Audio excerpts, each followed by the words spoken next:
Welcome, empowered soul. You're listening to the inspired words of Florence Scovel Shinn, a timeless spiritual teacher whose works have helped generations align with divine truth, abundance, and purpose. My name is Tammy Mon with Empowered Beyond Belief, and I'm a practiced, certified hypnotherapist, spiritual guide, and creator of frequency-based healing tools. I've recorded this audiobook with deep presence and intention, so that as you listen, you naturally relax into a more receptive state of mind.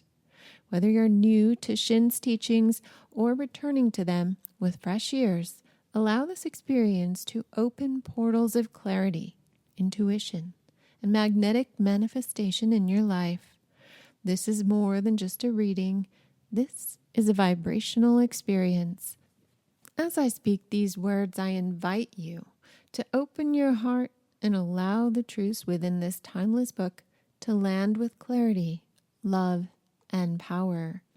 Stick around until the end of the chapter, where I'll offer a brief moment of reflection, energy alignment, and a journaling prompt to help you truly integrate the wisdom and activate it within your life. Let's begin chapter 3 now, the power of the word. By thy words thou shalt be justified, and by thy words thou shalt be condemned. A person knowing the power of the word becomes very careful of his conversations. He has only to watch the reaction of his words to know that they do not return void. Through his spoken word, man is continually making laws for himself. I knew a man who said, "I always miss a car. It invariably pulls out just as I arrive." His daughter said, "I always catch a car. It's sure to come just as I get there." This occurred for years. Each had made a separate law for himself, one of failure, one of success. This is the psychology of superstitions. The horseshoe or the rabbit's foot contains no power, but man's spoken word and belief that it will bring him good luck creates expectancy in the subconscious mind and attracts a lucky situation. I find, however, this will not work when man has advanced spiritually and knows a higher law. One cannot turn back and must put away graven images. For example, 2 men in my class had great success in business for several months when suddenly everything went to smash. We tried to analyze the situation, and I found, instead of making their affirmations and looking to God for success and prosperity, they had each bought a lucky monkey. I said, "Oh, I see you have been trusting the lucky monkeys instead of God. Put away the lucky monkeys and call on the law of forgiveness, for man has power to forgive or neutralize his mistakes." They decided to throw the lucky monkeys down a coal hole, and all went well again. This does not mean, however, that one should throw away every lucky ornament or horseshoe about the house, but he must recognize that the power back of it is the one and only power, God, and that the object simply gives him a feeling of expectancy. I was with a friend one day who was in deep despair. In crossing the street, she picked up a horseshoe. Immediately, she was filled with joy and hope. She said God had sent her the horseshoe in order to keep up her courage. It was, indeed, at that moment, about the only thing that could have registered in her consciousness. Her hope became faith, and she ultimately made a wonderful demonstration. I wish to make the point clear that the men previously mentioned were depending on the monkeys alone, while this woman recognized the power back of the horseshoe. I know in my own case it took a long while to get out of a belief that a certain thing brought disappointment. If the thing happened, disappointment invariably followed. I found the only way I could make a change in the subconscious was by asserting, there are not 2 powers. There is only one power, God. Therefore, there are no disappointments. And this thing means a happy surprise. I noticed a change at once, and happy surprises commenced coming my way. I have a friend who said nothing could induce her to walk under a ladder. I said, "If you are afraid, You are giving in to a belief in two powers, good and evil, instead of one. As God is absolute, there can be no opposing power unless man makes the false evil for himself. To show you believe in only one power, God, and that there is no power or reality in evil, walk under the next ladder you see. Soon after, she went to her bank. She wished to open her box in the safety deposit vault, and there stood a ladder on her pathway. It was impossible to reach the box without passing under the ladder. She quailed with fear and turned back. She could not face the lion on her pathway. However, when she reached the street, my words rang in her ears, and she decided to return and walk under it. It was a big moment in her life, for ladders had held her in bondage for years. She retracted her steps to the vault, and the ladder was no longer there. This so often happens. If one is willing to do a thing he is afraid to do, he does not have to. It is the law of non-resistance, which is so little understood. Someone has said that courage contains genius and magic. Face a situation fearlessly, and there is no situation to face. It falls away of its own weight. The explanation is that fear attracted the ladder on the woman's pathway, and fearlessness removed it. Thus the invisible forces are ever working for man, who is always pulling the strings himself, though he does not know it. Owing to the vibratory power of words, whatever man voices, he begins to attract. People who continually speak of disease invariably attract it. After man knows the truth, he cannot be too careful of his words. For example, I have a friend who often says on the phone, "Do come to see me and have a fine old-fashioned chat." This old-fashioned chat means an hour of about 500,000 destructive words, the principal topics being loss, lack, failure, and sickness. I reply, "No, I thank you. I've had enough old-fashioned chats in my life. They are too expensive, but I will be glad to have a new-fashioned chat and talk about what we want, not what we don't want." There's an old saying that man only dares use his words for 3 purposes: to heal, bless, or prosper. What man says of others will be said of him, and what he wishes for another, he is wishing for himself. Curses, like chickens, come home to roost. If a man wishes someone bad luck, he is sure to attract bad luck himself. If he wishes to aid someone to success, he is wishing and aiding himself to success. The body may be renewed and transformed through the spoken word and clear vision, and disease be completely wiped out of the consciousness. The metaphysician knows that all disease has a mental correspondence, and in order to heal the body, one must first heal the soul. The soul is the subconscious mind, and it must be saved from wrong thinking. In the 23rd Psalm we read, "He restoreth my soul." This means that the subconscious mind or soul must be restored with the right ideas, and the mystical marriage is the marriage of the soul and the spirit, or the subconscious and the superconscious mind. They must be one. And when the subconscious is flooded with the perfect ideas of the superconscious, God and man are one. I and the Father are one. That is, he is one with the realm of perfect ideas. He is the man made in God's likeness and image, imagination, and is given power and dominion over all created things, his mind, body, and affairs. It is safe to say that all sickness and unhappiness come from the violation of the law of love. A new commandment I give unto you, love one another. And in the game of life, love or goodwill takes every trick.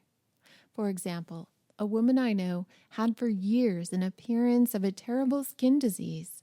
The doctors told her it was incurable, and she was in despair. She was on the stage, and she feared she would soon have to give up her profession, and she had no other means of support. She, however, procured a good engagement and on the opening night made a great hit. She received flattering notices from the critics and was joyful and elated. The next day she received a notice of dismissal. A man in the cast had been jealous of her success and had caused her to be sent away. She felt hatred and resentment taking complete possession of her, and she cried out, "Oh God, don't let me hate that man." That night she worked for hours in the silence. She said, "I soon came into a very deep silence. I seemed to be at peace with myself, with the man, and with the whole world." I continued this for 2 following nights, and on the 3rd day I found I was healed completely of the skin disease. In asking for love or goodwill, she had fulfilled the law, for love is the fulfilling of the law, and the disease, which came from subconscious resentment, was wiped out. Continual criticism produces rheumatism, as critical, inharmonious thoughts cause unnatural deposits in the blood, which settle in the joints. False growths are caused by jealousy, hatred, unforgiveness, fear, etc. Every disease is caused by a mind not at ease. I said once in my class, "There is no use asking anyone what's the matter with you. We might just as well say, who is the matter with you?" Unforgiveness is the most prolific cause of disease. It will harden arteries or liver and affect the eyesight. In its train are endless ills. I called on a woman one day who said she was ill from having eaten a poisoned oyster. I replied, "Oh no, the oyster was harmless. You poisoned the oyster. What's the matter with you?" She answered, "Oh, about 19 people." She had quarreled with 19 people and had become so inharmonious that she attracted the wrong oyster. Any inharmony on the external indicates there is mental inharmony, as the within, so the without. Man's only enemies are within himself, and a man's foes shall be they of his own household. Personality is one of the last enemies to be overcome, as this planet is taking its initiation in love. It was Christ's message, peace on earth, goodwill towards man. The enlightened man, therefore, endeavors to perfect himself upon his neighbor. His work is with himself, to send out goodwill and blessings to every man, and the marvelous thing is that if one blesses a man, he has no power to harm him. For example, a man came to me asking to treat for success in business. He was selling machinery, and a rival appeared on the scene with what he proclaimed was a better machine, and my friend feared defeat. I said, "First of all, we must wipe out all fear, and know that God protects your interests, and that the divine idea must come out of the situation. That is, the right machine will be sold by the right man to the right man." And I added, "Don't hold one critical thought toward that man. Bless him all day, and be willing not to sell your machine if it isn't the divine idea." So he went to the meeting, fearless and non-resistant, and blessing the other man. He said the outcome was very remarkable. The other man's machine refused to work, and he sold his without the slightest difficulty. But I say unto you, love your enemies, bless them that curse you, do good to them that hate you, and pray for them which spitefully use you and persecute you. Goodwill produces a great aura of protection about the one who sends it, and no weapon that is formed against him shall prosper. In other words, love and goodwill will destroy the enemies within oneself. Therefore, one has no enemies on the external. There is peace on earth for him who sends goodwill to man. End of chapter 3. Now I invite you to a moment of reflection. Take a breath and bring your awareness to your tongue, your lips, your voice. Reflect on this truth. Your words are spells. Every sentence you speak is a request to the universe. Ask yourself, what kinds of words have you been speaking over your life, your body, your money, your dreams? Are they aligned with your higher self or higher authority? And where have you spoken fear disguised as practicality? Here's an energy alignment prompt. Speak aloud or write. I now align my words with truth, beauty, power, and divine precision. My voice is an instrument of creation, and I use it with love, clarity, and trust. Then feel the resonance settle in your throat, heart, solar plexus, the trinity of voice, love, and will. And finally, something you can journal. What am I ready to speak into being?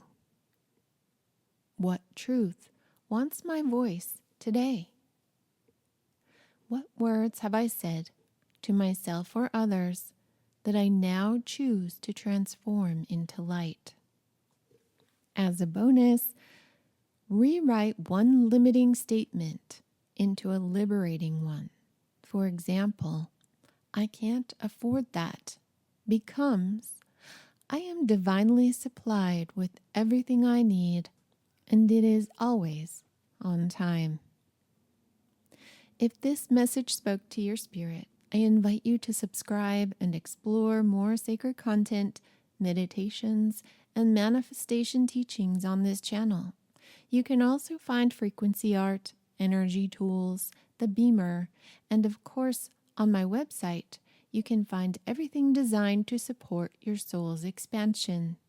Until next time, may your path unfold with ease, joy, and divine guidance.